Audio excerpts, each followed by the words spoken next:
galing dito sa kanto ng tiles papunta rito sa elbow with thread. Ayan. So bali ang gitna niyan is 24.3. Tapos ngayon naman mga katuka, ito kukunin natin kung ilan yung sukat niya. So ngayon nasa 4.1. So ngayon ilalagay na natin sa tiles. Ganito lang yan mga katuka, 24.2. Tapos ngayon dito is 4 cm. So ngayon mga katuka, yan yung lapis natin kumakapit. So ngayon iiskulahin natin to. Yan ang lapis. Yan ang lapis. Iiskulahin natin yan para makuha natin yung gitna. Let's get it on. So ngayon, yan, maggagawa tayo mga katuka ng pa-cross. So ngayon, susukatin natin yung elbow with thread kung ilan to. Yan. Susukatin natin yan. So ngayon, 4 cm yan mga katuka. So ang gagawin natin, hahatiin natin yan. Balitig 2 cm. So kukunin natin sa 10 tsaka 14. Malabo na yung dito sa harapan mga katuka. Tapos ganun din sa kabila.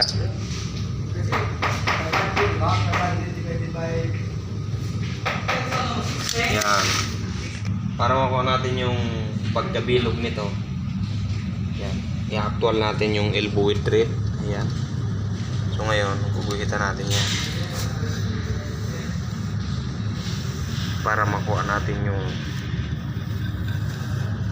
pagkabilog niya. Yan. Tapos ngayon sa kabila, ganun din mga katuka. Kukunin natin yung sukat nito. Ha? Pira? Yan ha? Hindi, testing mo kaya rin. Sige. Testing 50 kung makakaw mo siya.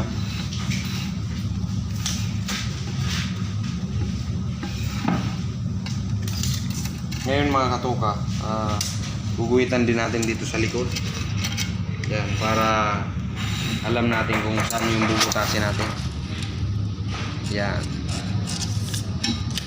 Tapos ngayon, grinderin natin yan mga katuka. Grinderin natin ang sauce.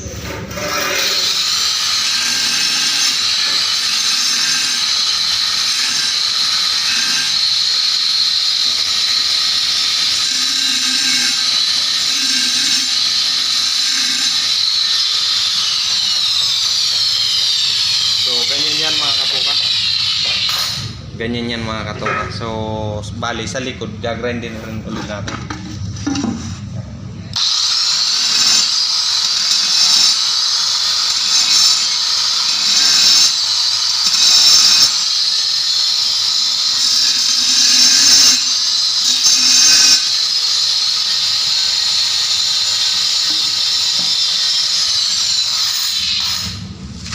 So ayun mga katuka, pag nalagyan na natin ng tanda rito sa likod ng tiles. So babaping-bapingin lang natin yan mga katuka. Ganun lang yan.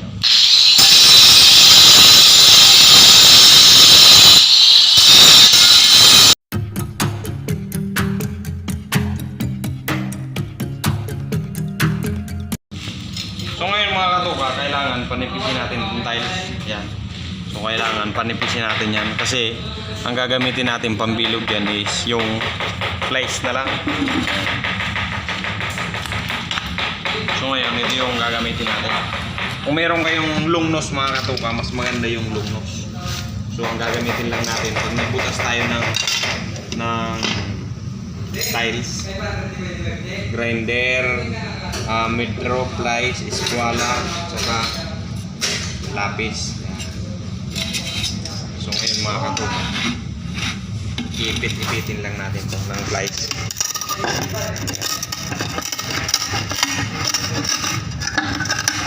One, two, three, come on!